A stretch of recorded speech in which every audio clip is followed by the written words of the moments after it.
Ya sedikit ya, saya menyapa peserta webinar hari ini. Jadi Persadia ini adalah persatuan diabetesi, di mana di dalamnya adalah tenaga kesehatan, pasien-pasien diabetes, dan pemerhati diabetes.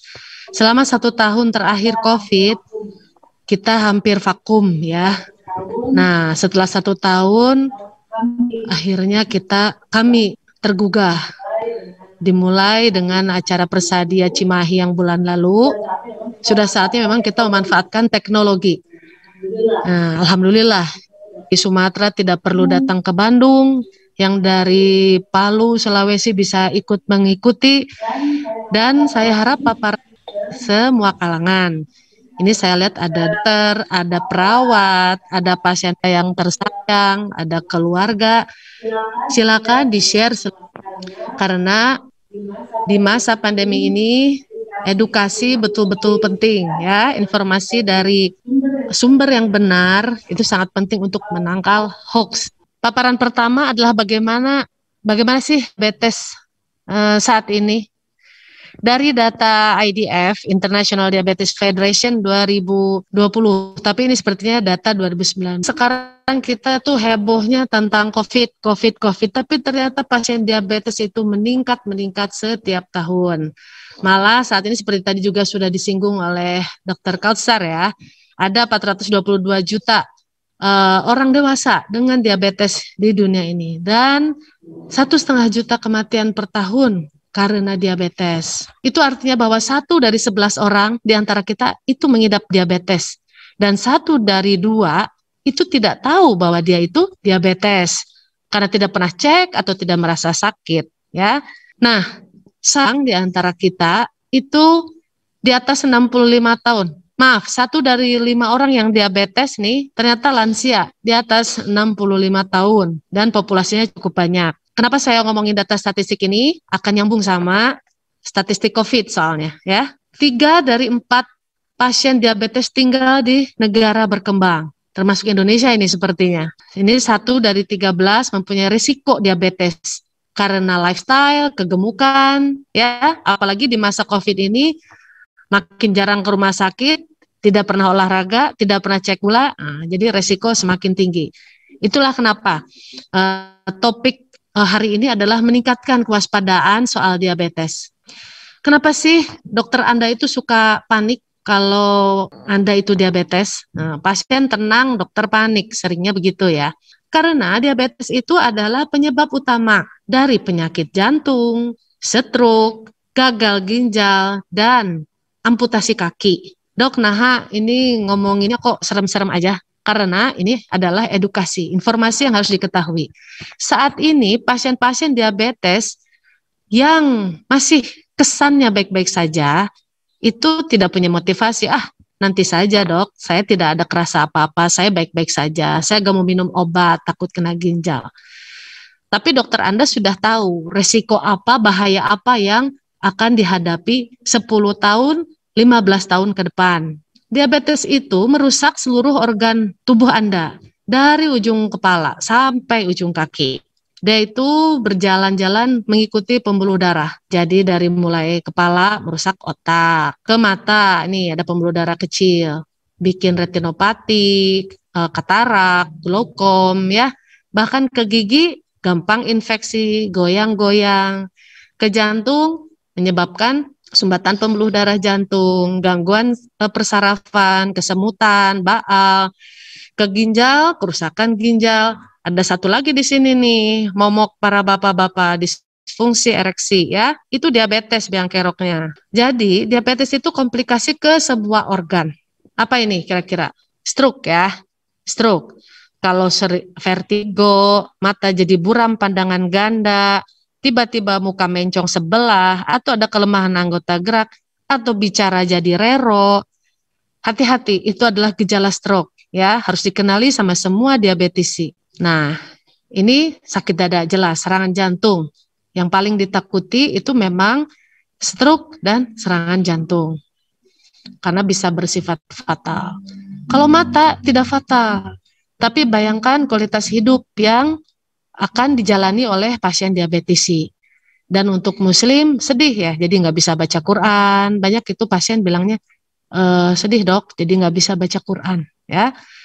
Dan beberapa penyakit tidak akan bisa diketahui kalau tidak diperiksa dokter, seperti glaukoma dan glaukoma itu tiba-tiba hilang penglihatan ya. Kalau katarak retinopati mungkin agak buram-buram dulu, ada kelebatan-kelebatan. Tapi kalau glaukoma itu tiba pencuri penglihatan.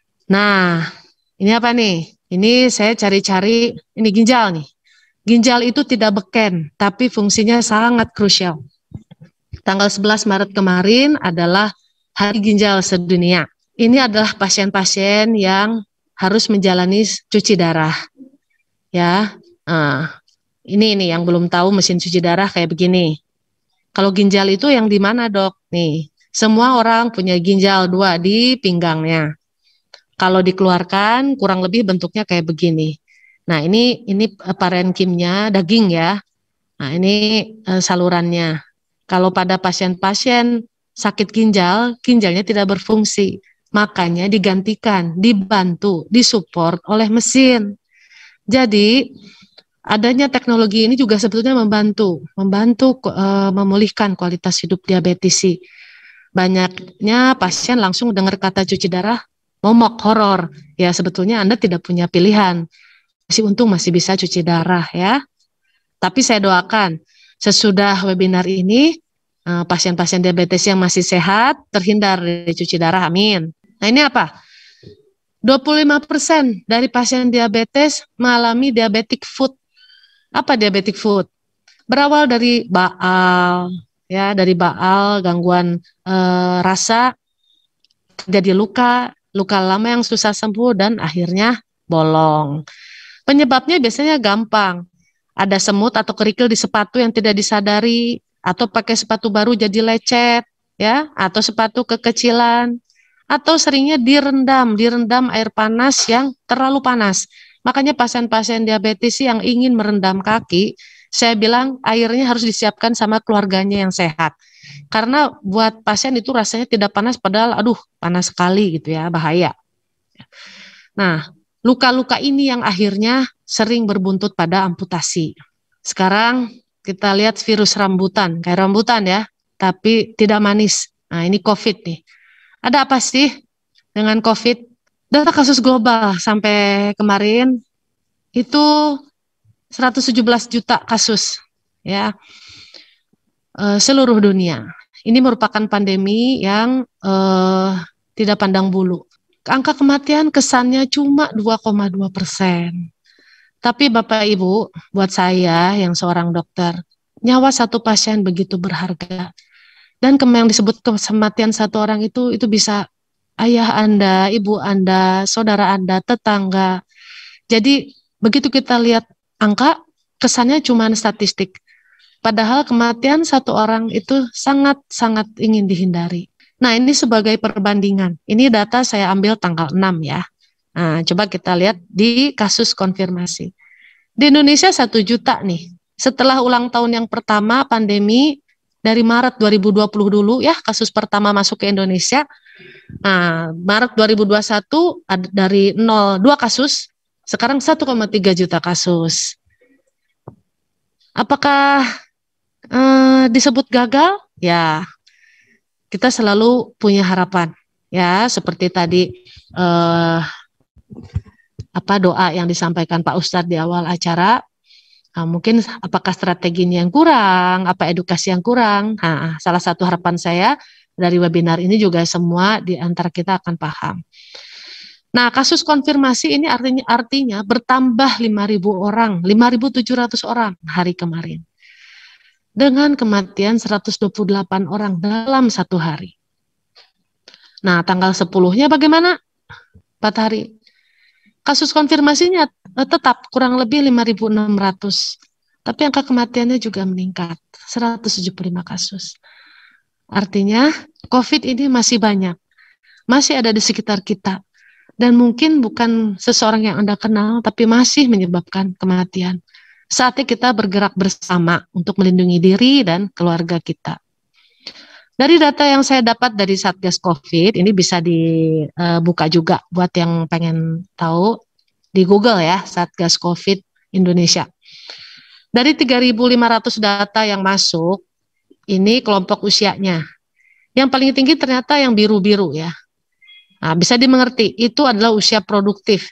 Mungkin yang masih aktif keluar rumah, bolak-balik ke sana sini ya. Mereka yang paling banyak tertular antara 31 sampai 45 tahun.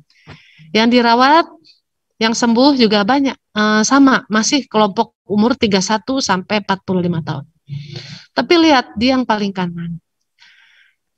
Pasien-pasien yang berusia di atas 60 tahun, nah diikuti dengan usia 46 sampai 59 tahun itu yang paling banyak meninggal. Artinya usia ini sangat bermakna untuk survival COVID. Dari 3.400 data yang masuk, ternyata 50% mempunyai komorbid hipertensi, 35% komorbid diabetes. Ini data Indonesia ya. Saya rasa harusnya dari 1 juta kasus, ya mungkin proporsinya akan lebih besar dari ini. Nah, jadi penelitian data masih harus terus dikumpulkan, tapi dari data yang ada ini. Sebagian ada penyakit jantung, komorbid paru, hamil, kanker, autoimun, asma, TBC. Tapi yang 2 terbesar adalah diabetes dan hipertensi. Jadi kenapa kalau COVID beradu sama diabetes? Nah, mudah-mudahan setelah paparan saya tadi bisa kebayang ya, bahwa kita menghadapi duet maut, double duo dynamic. Ini adalah fakta. Diabetesi yang tidak terkontrol akan lebih rentan terkena infeksi apapun, termasuk apalagi virus corona. Diabetesi yang terinfeksi corona cenderung mengalami kondisi yang progresif dan komplikasi yang lebih berat. Seperti kita tahu, spektrum klinis penyakit COVID itu kan ada dari mulai tidak bergejala, gejala ringan, sedang, berat, dan kritikal. Nah, yang punya komorbid diabetes ini biasanya dari mulai berat atau kritis. Komplikasi ya banyak ya, dari mulai gagal napas, sepsis, gagal ginjal, gula yang tidak terkendali, dan lain-lain. Penelitian juga menyatakan kadar HbA1c yang tinggi berhubungan dengan kondisi hiperinflamasi, hiperkoagulasi, dan rendahnya saturasi oksigen. Bahasa awamnya apa sih, Dok? Diabetesi yang tidak terkontrol itu sakitnya lebih berat, ya, inflamasi lebih berat, koagulasinya, dan lebih sesak dengan mortalitas yang lebih tinggi. Data selanjutnya menyatakan bahwa pasien-pasien COVID dengan komorbid DM menjalani perawatan lebih lama di rumah sakit. Jadi kalau yang lain mungkin cukup 7-10 hari, kalau yang diabetes mungkin sampai 2 minggu, 3 minggu. Kemudian apalagi fakta tentang perpaduan COVID dan diabetes. Obat-obat yang diberikan untuk COVID derajat berat dan kritis itu salah satunya steroid. Itu meningkatkan kadar gula darah ya. Dari 509 pasien COVID-19, ini penelitian kalau nggak salah di Vietnam. 139 orang, ini 25%-nya ya, ternyata mempunyai diabetes. Dan 30% itu baru diketahui diabetes saat dirawat di rumah sakit. Masih terus dan masih perlu dilakukan terus penelitian. Apakah COVID sendiri mempercepat terjadinya diabetes pada seseorang? Intinya, pasien COVID dengan komorbid diabetes dan hipertensi punya keluaran yang lebih buruk dibandingkan mereka yang tidak mempunyai komorbid. Kenapa diabetes rentan terhadap infeksi COVID? Satu, kondisi hiperglikemianya. Pada kondisi hiperglikemianya terjadi kelumpuhan fungsi imun. Ketiga, terjadi komplikasi vaskuler sebelum dia sakit COVID. Jadi tadi ya, yang slide pertama, diabetes itu kena ke saluran otak, jantung, vaskuler, saraf, dan lain-lain. Nah, yang terakhir adanya kondisi lain, diabetes itu tidak pernah berdiri sendiri. Biasanya kalau sudah lama, jadi ada hipertensi, terus disertai dislipidemi dan penyakit-penyakit kardiovaskular seperti stroke dan jantung, itu juga memperberat kondisi diabetes bila terkena penyakit. Di masa pandemi ini, dengan seruan, dengan adanya perintah untuk stay at home, social distancing, ini makin menyulitkan bagi para diabetisi. hampir setahun, dan dalam setahun ini banyak pasien-pasien saya juga tidak kontrol, tidak minum obat, tidak latihan fisik, diam di rumah saja. Karena diam di rumah saja, jumlah jenis jadwal tidak dipatuhi lagi, dan putus hubungan sama keluarga karena tidak ya anaknya juga gak enak nengok orang tua, ya orang tua juga takut ditengok anaknya, padahal nggak tahu deh orang tuanya udah sakit kayak gimana. Hal-hal itu menyebabkan diabetes tidak terkontrol. Jadi COVID ini mempengaruhi secara finansial, lifestyle, pengobatan, dan kesehatan mental. Yang terakhir, setelah sekarang datang vaksin yang menggembirakan, ada golongan yang takut, jadi tidak divaksin. Ada juga yang tidak layak untuk vaksin. Jadi dokter yang menyatakan tidak layak karena mungkin tidak terkontrol atau sedang mengalami kondisi akut. Nah, ini buat menyemangati para diabetisi ya. Semangat. Kita harus bertahan melewati pandemi ini. Gimana strateginya? Satu, selalu berdoa, jangan takut. Kita masih punya Allah, kekuatan doa itu jangan diremehkan. Yang kedua, kendalikan diabetesnya dengan 5 pilar. Yang ketiga, disiplin prokes, kesehatan 5M, dan yang keempat, vaksinasi anti-COVID. Sebetulnya apa sih? Nah, kita bicara yang kedua dulu ya, soal pengendalian diabetes. Apa sih target pengobatan diabetes? Kenapa saya harus kontrol? Karena ini, 3 item ini harus tercapai. Banyak pasien yang gulanya bagus tapi stroke. Banyak pasien yang gulanya bagus tapi cuci darah. Kenapa? Karena harusnya 3, ya. HbA1c di bawah 7, tekanan darah terkontrol, LDL dan TG juga terkendali. Apa sih dok? HbA1c, HbA1c, wae. Nah, nih, HbA1c adalah indikator dari kontrol diabetes. Kalau di bawah 7 ini lampu hijau. Kalau di atas 9 udah lampu merah. Antara 7 sampai 9 lampu kuning. Kesetaraannya ini. Jadi yang paling aman itu kalau gula Anda selalu di bawah 180 ya. Nah, saya kalau untuk yang lebih usia lebih lanjut di bawah 200 deh, saya suka kasih pengecualian. Karena orang tua suka males makan, lupa makan dan lain-lain. Tapi lihat, kalau misalnya Anda HbA1c udah 9, berarti rata-rata gula darah 200, kalau 14 sampai 300. Nah, ini dia HbA1c. Jadi, gula darah itu di dalam badan kita itu diangkut di dalam eritrosit, hemoglobin. Ya, ini yang merah-merah ini red blood cell, sel darah merah. Nah, sel darah merah itu ngangkut glukosanya. Sel darah merah yang mengandung glukosa atau yang mengangkut glukosa itulah HbA1c. Apa pentingnya, dok? Sel darah merah ini dihancurkan badan itu tiap 3 bulan. Sedangkan pasien-pasien kan sering misalnya lagi banyak kondangan, makan banyak. Lagi soleh Senin Kamis, gula bagus. Jadi kadang saat ke dokter, hasil gula tidak menyatakan kondisi sebenarnya. Tapi kalau HbA1c tidak akan berbohong. Makanya indikator dipakai oleh dokter HbA1c. Data menyatakan bahwa penurunan HbA1c 1% itu mengurangi kematian sampai 21%. Bahkan amputasi juga menurun sampai 43%. Gimana caranya supaya kita bisa mencapai pengendalian diabetes itu? 5M, ya. 1, edukasi. Kenali apa itu diabetes. Jangan jadi momok terus takut, cari informasi, gabung dengan Persadia, ya. Hari ini kita lakukan edukasi. Yang kedua, selalu latihan fisik. Yang ketiga, pengaturan diet atau makan. Yang keempat, baru obat-obatan. Jadi jangan langsung minta, dok, obatin obat yang paling bagus. Nggak bisa. Harus ada latihan fisik, harus ada pengaturan diet. Baru yang terakhir, jangan lupa kontrol. Nah ini, minum obat terus atau minum herbal terus, tapi nggak pernah dicek gula darah, nggak pernah ke dokter, ya sama aja bohong, ya. Nih, ini piramida. Jadi yang paling bawah itu yang paling berperan, pengaturan dietnya, ya. Baru latihan fisik rutin, baru obat-obatan, dan yang terakhir monitoring. Nah, nanti mudah-mudahan ada yang dapat alat cek gula darah mandiri, ya. Gimana efek PSBB sama pilar 5M tadi? Nah, ini kenyataan di lapangan, ya. Semua nonton TV aja duduk nih, sambil makan apa nih, popcorn, nasi banyak banget ya. Tidak ke rumah sakit, obat habis, takut ke rumah sakit, jadi nggak minum obat, tidak kontrol, tidak cek gula darah. Nah, selain yang tadi, yang harus dijaga dalam masa PSBB itu berhenti merokok, ya, turunkan, jaga berat badan, tidur yang cukup, jangan stres. Gimana latihan fisik yang disarankan?